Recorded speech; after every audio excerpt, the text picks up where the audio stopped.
donc vous avez vu, vous êtes forcément au courant, hein. Je vous ai montré la une de Libé. Là, revoilà le retour du terrorisme aux États-Unis, donc avec ce suspect.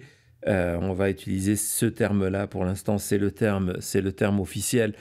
Donc de ce suspect qui a foncé avec un truck dans la foule qui était là pour le réveillon, hein, évidemment, grande foule dans le quartier français de la Nouvelle-Orléans, comme il y avait énormément de monde à Las Vegas. On en reparlera tout à l'heure. Donc, le véhicule a foncé dans la foule. Il y a eu ensuite une fusillade et donc un bilan humain qui est lourd, avec plus de 25 blessés, mais surtout 15 morts. Donc ça a été le chiffre donné hier. Et puis aujourd'hui, le FBI est revenu là-dessus en disant non, mais c'est 14, parce qu'en fait, c'est 14 plus le conducteur. Et très souvent, dans les articles qui ont été présentés sur les chaînes de télévision américaines, on disait que l'attaque avait fait 15 morts, comme s'il y avait 15 victimes de l'attaque terroriste. Il y en a 14. C'est un détail, mais c'est important de le présenter. Donc, évidemment, c'est une affaire qui est à la fois de l'ordre du terrorisme. On sait que Jabbar, qui est donc, je pense qu'on a des photos de Thomas de sa pièce d'identité, sa plus récente en tout cas, et on va y revenir, qui est né au Texas, ancien militaire, entre autres, mais pas que, hein. Il était aussi agent immobilier. On verra une vidéo de lui tout à l'heure. On sait que il avait prêté allégeance à Daesh, à l'État islamique, ISIS, comme disent les Américains. Et je crois que c'est ça, Thomas, il avait un drapeau avec lui. Oui, il avait un drapeau. On va voir des photos du truck, du camion qui conduisait, où on voit le drapeau pendre derrière aussi. Mais ce sont donc ces photos-là. C'est bien que tu as noté en fait que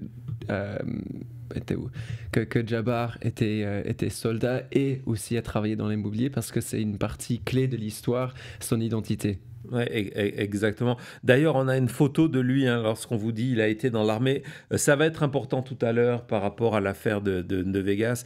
On a un cliché de lui, voilà, lorsque il y a, je crois que c'était en 2016, donc en 2016, il était dans l'armée, spécialiste justement dans l'informatique. Il a rejoint après aussi la réserve donc militaire. Donc il a un vrai passé de soldat. On va y revenir. Il a été en mission en Afghanistan. On va en reparler. Et donc il y a quelques mois, il a prêté allégeance à l'État islamique, et dans les minutes et heures qui ont suivi, qui ont précédé son attaque terroriste, il a posté des vidéos sur Facebook. Alors tout le monde s'est précipité tout de suite sur X dès que l'identité a fuité, pour tenter de retrouver des vidéos de lui, de savoir c'était quoi son parcours. Et en fait, on a ignoré assez Facebook, et en fait, c'était là qu'il avait posté pas mal de documents sur les vidéos Facebook. Biden en a parlé, les médias en a parlé. On sait, on a quelques éléments autour de ces vidéos. Donc le fait qu'il a prêté, donc on dit allégeance à ISIS, on le voit bien, mais le fait qu'il avait d'autres plans, je ne sais pas, Cody, tu en parlais, ou Thomas, je ne sais pas, un de vous deux. Oui, bah, ses premiers plans, c'était de tuer sa famille. À la place de faire cet attentat, c'était de rassembler sa famille pour les exécuter. Et il a changé d'avis pour ensuite se diriger vers la Louisiane et commettre cet acte. Exactement. Donc, il y a un côté dernière minute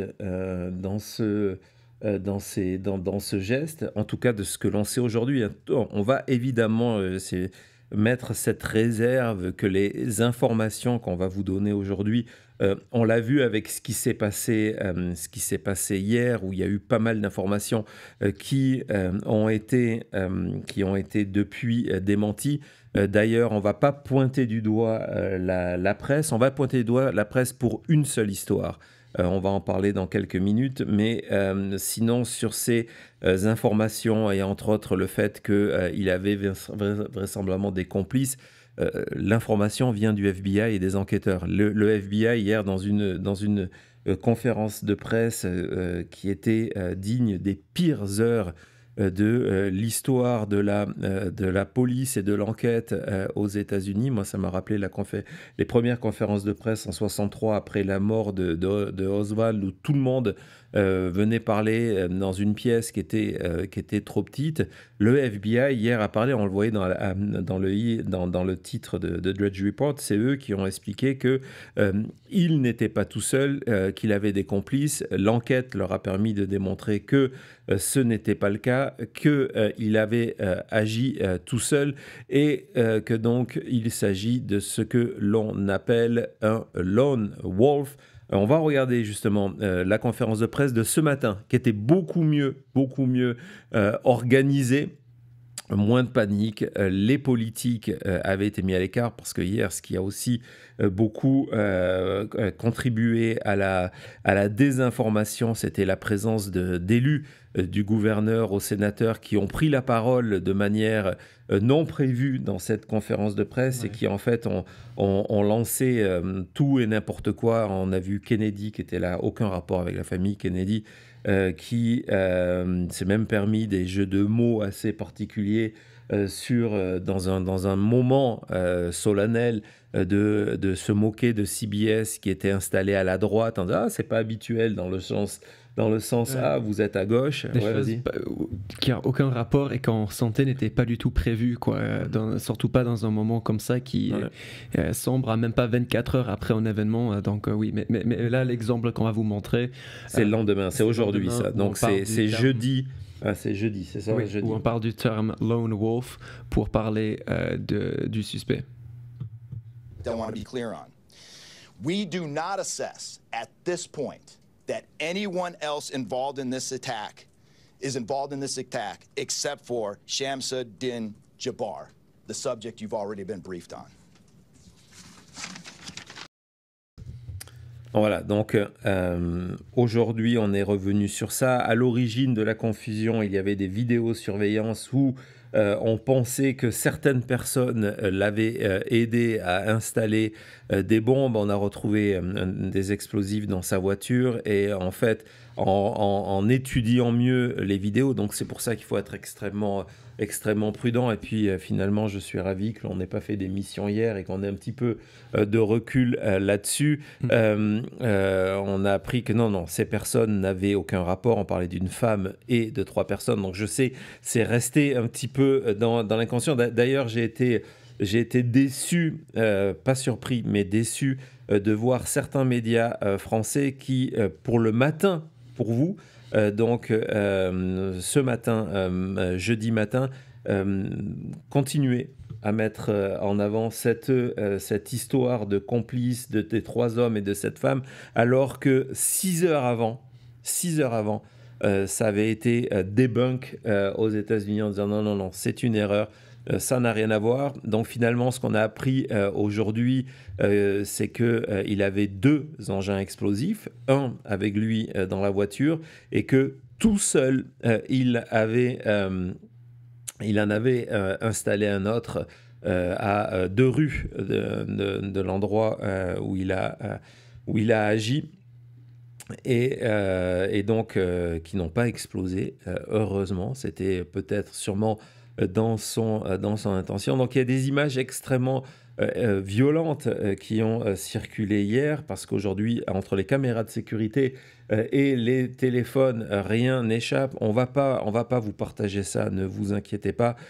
C'est pas dans notre ADN de vous partager ça. Mais par contre, on va vous montrer des images de caméras de surveillance. Vous allez rien voir de tragique dans ces images-là, mais pour mettre en avant le courage de la police dans ce genre d'événement. Ça rappelle, on avait eu le même réflexe après les attaques, les attentats du Bataclan, se dire, bah tiens, finalement.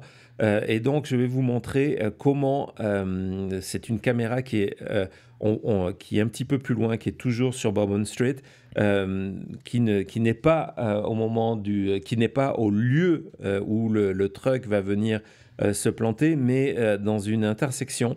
Et on voit un groupe de policiers qui est là pour la sécurité, qui entend l'accident, et vous allez voir le réflexe de ces policiers.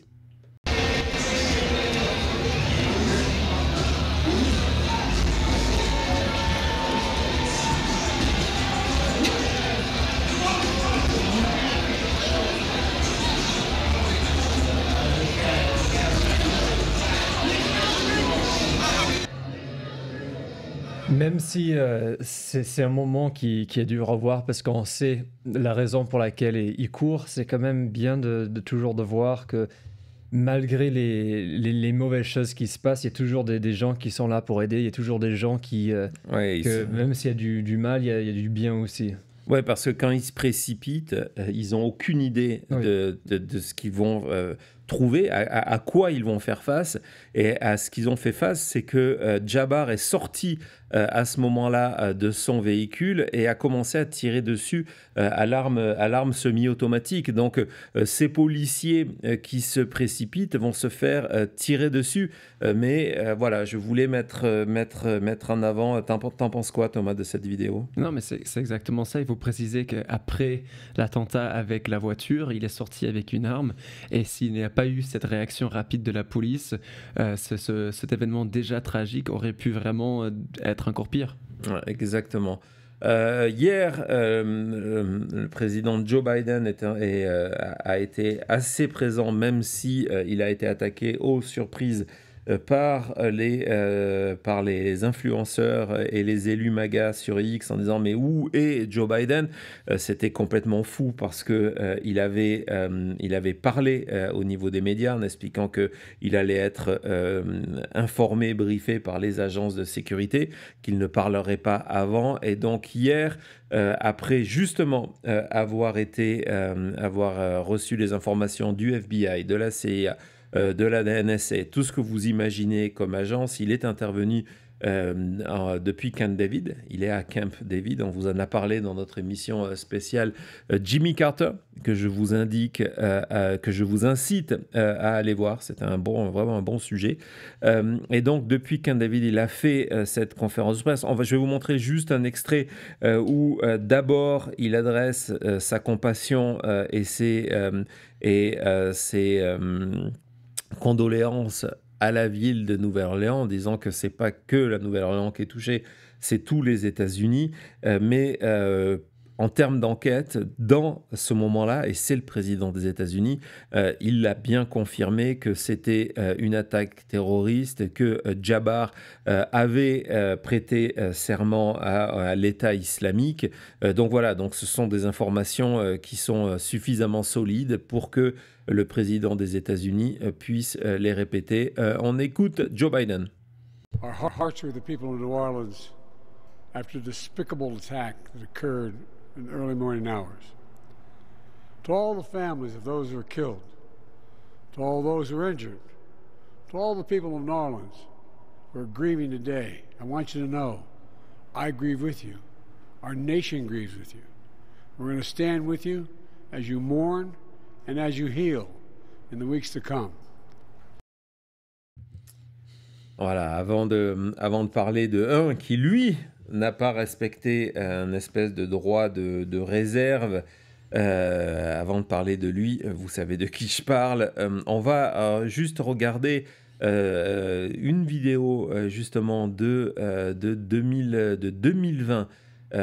Tout à l'heure, Thomas nous a montré la photo pendant quelques secondes de Jabbar. Donc, son parcours est celui de beaucoup d'Américains, d'ailleurs, il faut le dire, qui vont d'abord, Américains sans vraiment de moyens financiers, qui vont servir sous les couleurs pour après utiliser les connaissances qu'ils ont acquis durant leur service pour essayer d'avoir une carrière. Donc Jabbar, c'est un parcours extrêmement compliqué avec des gros problèmes financiers, de multiples divorces. Quand je dis multiples, je pense que c'est au moins 3. Donc de multiples divorces, de nombreux échecs. Je n'essaie pas d'excuser. Hein. Ce que je vous donne, c'est comme information, c'est uniquement factuel. Et donc, hier, avant de rentrer dans la polémique d'hier, qui a encore rebondi aujourd'hui, je vais vous montrer cette vidéo qui était sur la chaîne YouTube hier, juste après les événements. La chaîne YouTube a été là encore pendant longtemps. Il avait une chaîne YouTube lorsqu'il était justement agent immobilier. Et dans cette vidéo, on va voir juste le début où il se présente et reprécise qu'il a été né et élevé au Texas. Good evening. I'm Shamsuddin Jabbar, property manager with Blue Meadow Properties and team lead at the Midas Group at Core Realty. I just want to say hello and let you know a little bit about me. So I'm born and raised in Beaumont, Texas, and now live in Houston.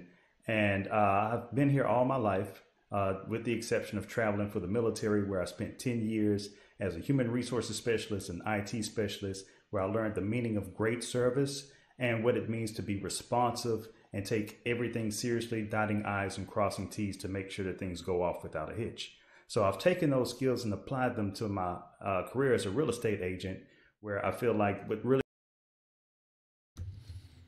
Voilà, donc c'est une vidéo de 2020, hein, d'accord, j'insiste là-dessus, où on apprend donc deux choses. C'est que la confirmation qu'il a été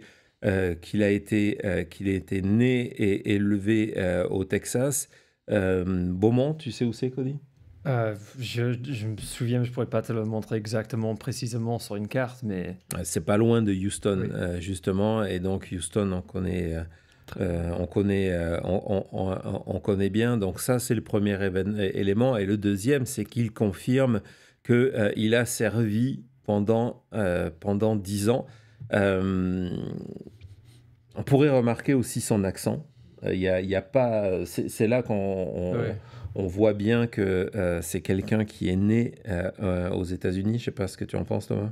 Oui, je me souviens déjà quand nous on était au Texas. Bon, maintenant ça fait 10 ans, mais cette histoire-là où on ferme les yeux, on entend cette voix, elle est à 100% texane.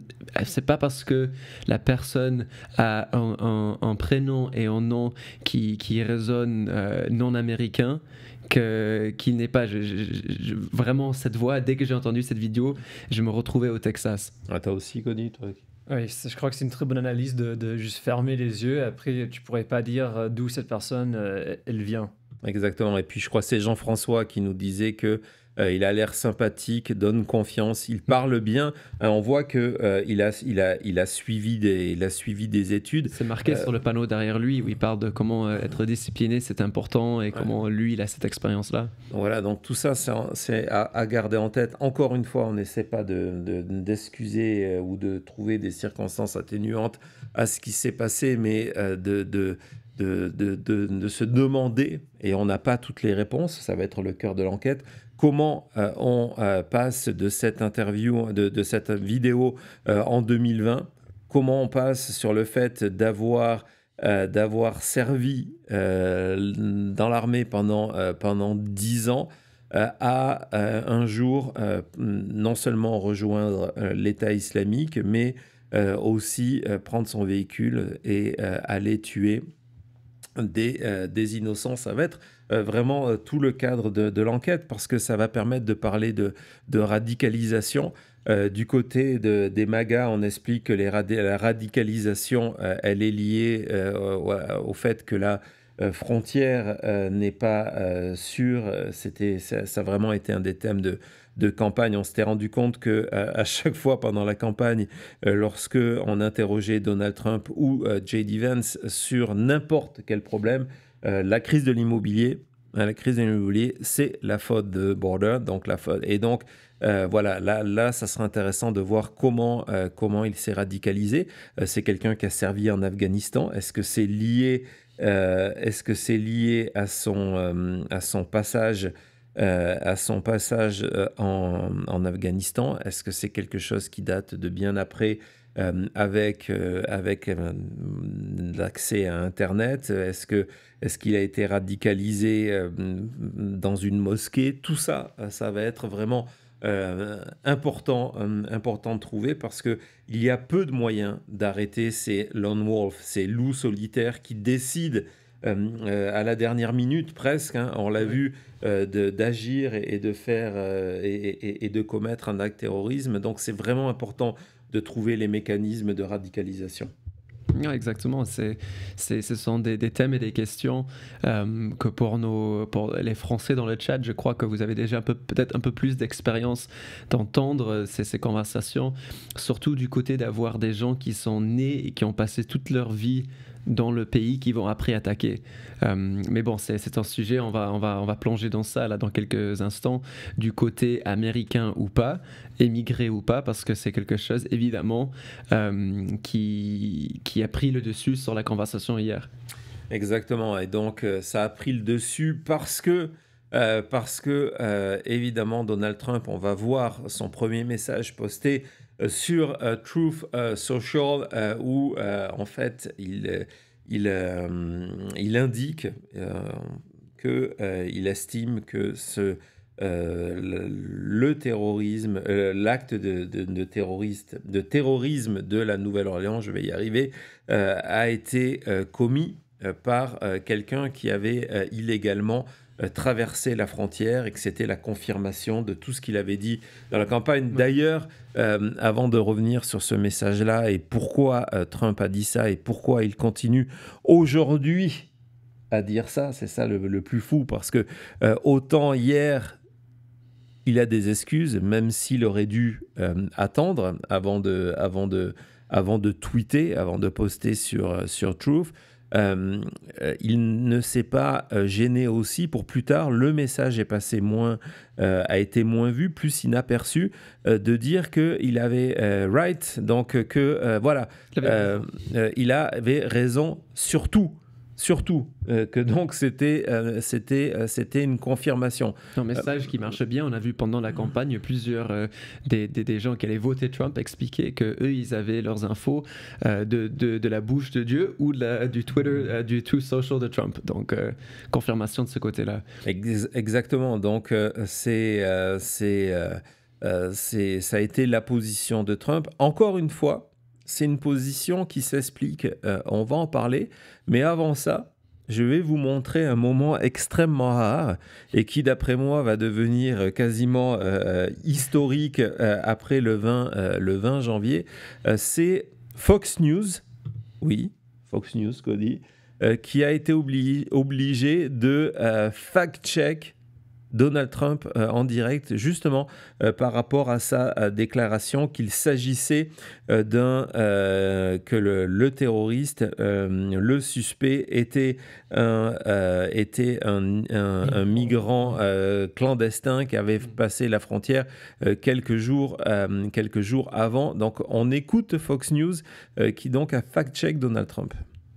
Elect Donald Trump put out a statement on social media earlier today that reads as follows. When I said that the criminals coming in are far worse than the criminals we have in our country, that statement was constantly refuted by Democrats and the fake news media, but it turned out to be true. The crime rate in our country is at a level that nobody has ever seen before. Our hearts are with all the innocent victims and their loved ones, including the brave officers of the New Orleans Police Department. The Trump administration will fully support the city of New Orleans as they investigate and recover from this act of pure evil. Now, the former president said said criminals coming in a statement, meaning into our country. But to be clear, Molly and Brian, the suspect was born in the United States. He served in the United States Army. He was a veteran. The FBI is the lead agency in this investigation, going through the social media and any other accounts associated with the suspect. But that key bulletin right there by the Louisiana.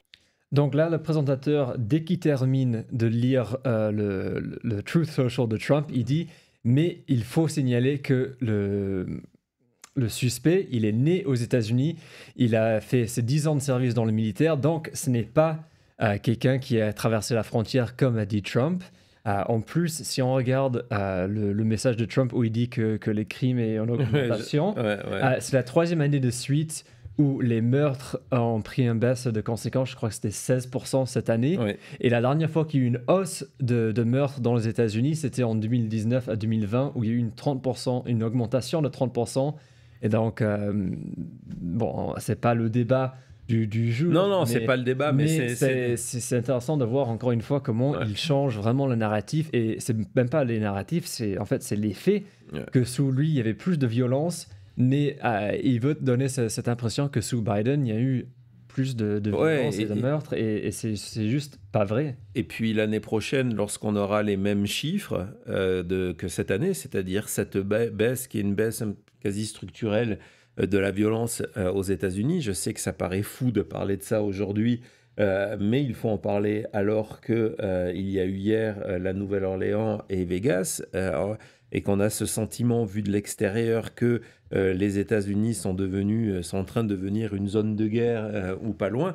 Dans la réalité, ça baisse depuis plusieurs années. Très bon rappel, Cody. Mais pourquoi ? Parce que ça lui permettra l'année prochaine de dire « Regardez, les chiffres baissent grâce à moi ». Il va faire exactement les mêmes choses avec la situation économique, c'est-à-dire de dire en permanence et de continuer idem sur la frontière. C'est pour ça qu'aujourd'hui, il en a remis une couche malgré ce fact-checking, malgré que maintenant, il n'y a aucun doute. On vous a montré la vidéo, les photos de Jabbar, né au Texas, qui a servi pendant 10 ans l'armée américaine. Il a continué dans la même chose. Je crois que c'est toi, Thomas, qui rappelait que les supporters de Trump ne s'informent que via Trump. Donc, il leur dépeint cette situation catastrophique en permanence contre les faits. Hein, on est vraiment dans le monde de la post-vérité pour ensuite, dans un an, dire « Mais regardez !» ma politique marche, le crime est à la baisse, comme je l'ai dit, il y a moins de passages à la frontière alors qu'on vient de battre des records à la baisse qui sont du niveau de ce qui était sous sa présidence, mais il va les prendre pour lui. Et pareil pour l'inflation. Lorsque il explique que l'inflation n'a jamais été aussi haute, ce qui est faux, il va mettre ça en avant, ou toutes les usines que Biden a fait venir, qu'il ira inaugurer lui. Il va expliquer que c'est grâce à lui. C'est le jeu politique, c'est frustrant, mais c'est le jeu politique. Et là, ce qui est plus que frustrant, c'est que on est dans des faits extrêmement graves d'une attaque terroriste. Et oui, il est né au Texas. Oui, il a un nom à consonance musulmane, mais le fait de pointer encore une fois l'étranger comme étant le bouc émissaire, c'est quelque chose qui est extrêmement dangereux. Je vous rappelle que pendant la présidence de Trump, les crimes de haine, les crimes racistes ont battu des records qui n'existaient plus depuis les années 60 et la fin de le mouvement des droits civils et tout ça. Donc, ce genre de message va encore inciter à tout ça. Et il y a deux choses encore avec ce message. La première chose, c'est que Trump, il le sait, quand il parle, il y a l'effet chambre d'écho. On va voir après, comme à chaque fois, les Marjorie Taylor Greene et tout ça, ils ont fait des tweets qui vont dans cette direction-là. Mais moi, ce qui m'a vraiment choqué avec ces messages, là, on voit celui d'aujourd'hui, mais même avec le premier, quand vous notez l'heure, c'est à quelques heures, parce que donc l'événement s'est passé pendant la nuit. Donc là, c'est le matin, la première chose. Et il le sait quand il tweet tout ça, c'est que les gens qui se réveillent le matin, qui n'ont pas encore eu leur information du jour, quand ils vont, la première chose qu'ils vont découvrir, en fait, c'est à travers Trump, il y a eu une attaque terroriste à New Orleans, au Nouvelle-Orléans, et que c'était quelqu'un qui est venu clandestinement par la frontière. Et donc voilà, c'est fait. C'est vraiment fait exprès, ce parti-là de faire le message le matin, de mettre en deuxième, encore une fois, le matin, le lendemain, en sachant que tout ce qu'il raconte est n'importe quoi. Complètement faux. Et tout ça est repris après par les gens. Justement, tu peux vas-y, Cody, tu peux nous les montrer, Thomas, pendant que Cody parle. X le 1er janvier, j'ai eu quelqu'un qui faisait un thread sur la voiture, que c'était une voiture qui est arrivée depuis le Mexique, qu'en 2 ans, il y avait 20 propriétaires, donc c'est sûrement une voiture. Après, il partait c'est le cartel, c'est pour faire du trafic d'êtres humains et tout ça, et maintenant, c'est utilisé par ISIS. Donc, c'est sûr que quand c'est Trump qui met en avant ces informations, après, ça part après dans des proportions qui sont... t'arrives plus à contrôler l'information, parce que quand je voyais ce qui était sur ma timeline, bien sûr, pas les comptes que je suis, parce que Elon, il pousse que les comptes qu'il veut, et tu regardes la réalité, il n'y a rien qui correspond avec la réalité. C'est effrayant. Parce que là, le narratif va dans le sens de la campagne et des thèmes que d'ailleurs que Elon Musk lui-même a mis en avant. On sait qu'il est devenu... c'est une vraie statistique, le premier agent de désinformation au monde, et que le sujet sur lequel il a fait le plus de désinformation, c'est l'immigration. L'immigration, c'est ce qui a permis à Trump de gagner, et je peux vous dire que lorsque l'on est en France, lorsque l'on est au Canada, lorsque l'on est dans d'autres pays européens, on regarde cette stratégie en se disant ok, c'est la stratégie qu'on va utiliser pour arriver au pouvoir dans les prochaines élections. On va tout mettre sur sur l'immigration, on ne va parler que de l'immigration, y compris en mentant. Regardez ce que Musk a commencé à faire en Allemagne avec son soutien à l'AfD, c'est que sur cet angle de l'immigration. Et là, on voit ça de Marjorie Taylor Greene. Eagle Pass, c'est un terme qu'on a entendu, je ne sais pas combien de fois pendant la campagne, en disant que voilà, le gouvernement Biden a laissé la frontière ouverte à Eagle Pass, et que c'est là où il y a tous les pires gens au monde qui viennent avec, comme Cody a dit tout à l'heure, des drogues, des tueurs, des gens qui veulent violer les femmes américaines et tout ça. Donc là, elle explique que on dit que le terroriste de New Orleans est venu à travers Eagle Pass, donc à travers la frontière. Il y a 2 jours, il faut shut the border down, il faut fermer la frontière tout de suite. Et après, voilà un petit message à Biden. Qui est-ce que notre gouvernement a encore attaqué? C'est où qu'on a fait tomber des bombes pour que des vies américaines soient en train d'être tuées ici, quoi. Donc voilà, Marjorie Taylor Greene, mais elle n'était même pas la seule. Et sur le processus de désinformation, comment Musk a créé cette plateforme de désinformation, c'est très simple. Déjà, il y avait, avant qu'il arrive, une notion de compte qui vous donnait des informations vérifiées, qu'avait une pastille bleue. La pastille bleue, il a, soi-disant, pour démocratiser le processus, n'importe qui peut l'acheter. Donc ça a été la première étape pour la vérité. Donc il n'y a plus personne, tous les comptes ont les mêmes, sont au même niveau.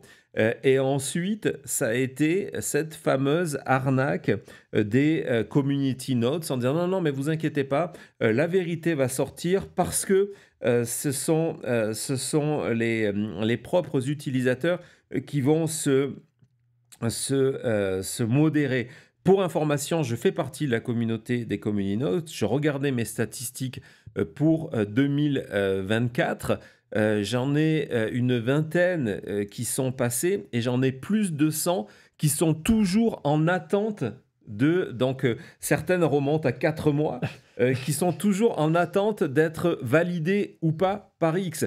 Donc c'est un petit peu l'excuse. Et là, ce qui s'est passé, c'est que donc Marjorie Taylor Greene poste son message, on sait que c'est faux, elle le laisse et il est vu par des millions de personnes, il est poussé par l'algorithme de X.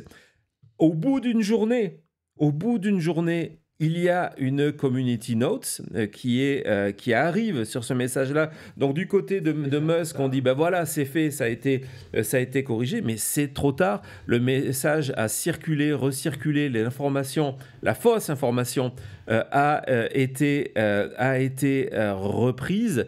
Et c'est pas une community notes. Donc en plus, ça permet aux personnes qui propagent le mensonge de dire mais on va pas effacer notre tweet parce que s'il est faux, il sera corrigé. Et donc ces tweets-là restent en permanence et contribuent à la désinformation. Donc là, c'est un autre exemple, c'est celui de Don Jr., donc le fils de Trump, qui dit voilà, c'est... Ouais, vas-y Thomas, traduis. Donc il retweet, c'est dans le même esprit que Marjorie Taylor Greene. Déjà le premier tweet, on voit là de Insider Paper en mode breaking news qui explique que le terroriste, le suspect, encore une fois, est venu par Eagle Pass du Texas, donc à traverser la frontière. Et Donald Trump Jr. dans son retweet explique que c'est le cadeau de fin de présidence de Biden qui donne aux États-Unis des terroristes migrants. Ouais, et 2 mots sur The Insider Paper, c'est et vous avez le même phénomène en France, c'est pour ça que j'en parle là-dessus, c'est le pire du pire sur les réseaux sociaux, c'est le fait qu'aujourd'hui, n'importe quel compte peut avoir une pastille bleue et n'importe quel compte peut se donner un nom qui vous donne le sentiment que c'est une rédaction derrière. The Insider Paper, que c'est un vrai site de news. Pas du tout. Pas du tout. Ouais, et vous avez la même chose en France avec ces gens qui ramassent l'information, surtout lorsqu'elle les intéresse de manière politique. Et c'est comme ça que la désinformation a propagé. Parce que lorsque vous êtes un consommateur, vous avez un truc Insider Paper, pour vous, c'est aussi sérieux que le Washington Post ou le New York Times, surtout et donc vous validez tout ça. Par des Donald Trump Jr., des Elon Musk, des personnalités énormes, et même des gens qui ont des postes officiels au gouvernement. On a déjà vu plusieurs fois des élus retweeter ce genre de compte. Voilà, donc oui, on voit à chaque fois, c'est triste avec ces événements, mais... Le côté après-post-événement est presque autant dangereux que l'événement soi-même. Ah, c'est exactement. Alors, la question évidemment qu'on se pose, parce que Alex Jones, on aurait pu vous montrer à l'infini des élus, hein, Thomas fait bien de le dire, des élus MAGA ont propagé ce mensonge-là. Je vous ai dit tout à l'heure, autant on aurait pu peut-être donner une excuse à Donald Trump hier, ce n'est plus le cas aujourd'hui. Pourquoi peut-être donner une excuse? Ce qui est pas excusable, c'est quelqu'un qui va être président, qui est président-elect, qui va être président dans 18 jours, et qu'il vient partager une information non vérifiée. Et cette information non vérifiée, vous allez être sûrement pas surpris, elle arrive de Fox News. Au départ, c'est Fox News qui, partageant des sources anonymes, raconte que ce véhicule est passé à la frontière 2 jours avant. Et c'est peut-être pour ça qu'aussi, plus tard dans la journée, Fox News s'est senti obligé de fact-check Donald Trump, sans préciser, d'ailleurs, évidemment, que c'est leur info. Ils citent leur info, qui n'est pas bonne. C'est triste quand même en plus, parce que après d'aller fact-check Trump une fois pendant une émission en plus, j'aurais pas pu te dire qui c'était qui a fait le fact-checking, parce que c'est pas une de leurs stars. Ça veut dire que l'impact est quasiment rien, mais l'info qu'ils ont sorti du camion, du truck qui est passé par la frontière a été repris par la terre entière. La terre entière, non, exactement. Et on va voir, je vous ai déjà parlé de ce compte sur X, Decoding Fox News, qui justement a fait un montage de la propagation du mensonge sur Fox News. On va regarder cette vidéo. David Spunt. He and R. Griff Jenkins are able to report that the suspect drove a truck with a Texas license plate that came through Eagle Pass, Texas 2 days ago. David, what else do you know about this vehicle? So we're hearing that the vehicle was traced to coming across from Mexico into the United States at Eagle Pass, Texas 2 days ago. To be clear, we don't 100% know that this man, and we do know the suspect is a man, was the person driving that crossed the border. That is unclear at this point. We just know that the actual license plate was picked up by a reader at a border crossing. This is per 2 federal law enforcement sources. And the other thing that's not entirely clear right now is the status, the immigration status of this driver. We have heard, though, from President-elect Trump, who's going to move in here in just a few weeks.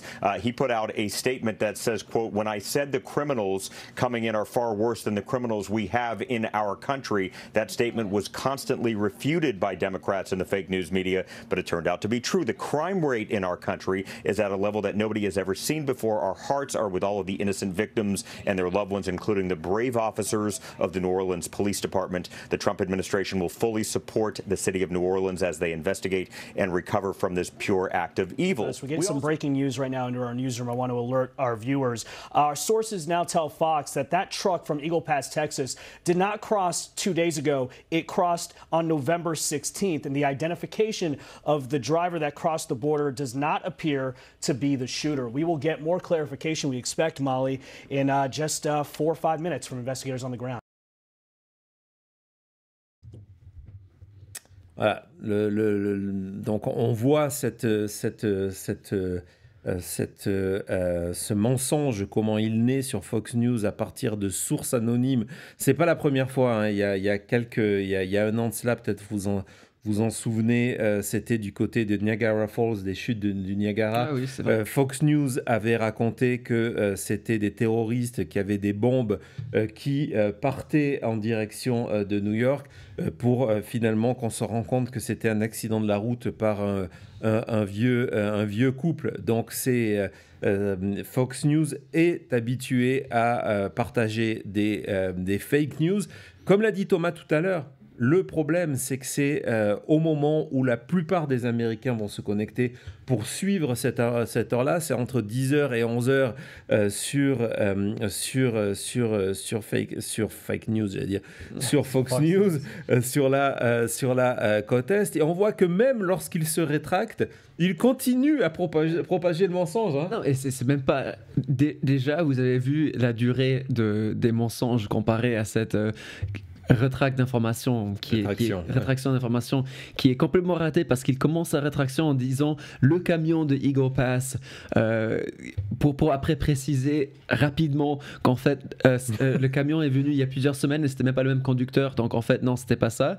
Mais même quand ils expliquent ça, il y a aucune référence au fait de dire que donc ce qu'on vous a dit pendant 2 heures là en vous expliquant en boucle que c'était un terroriste peut-être mexicain qui a traversé la frontière il y a 2 jours pour venir se tuer avec tout le monde, c'est faux. Il n'y a pas ce côté-là.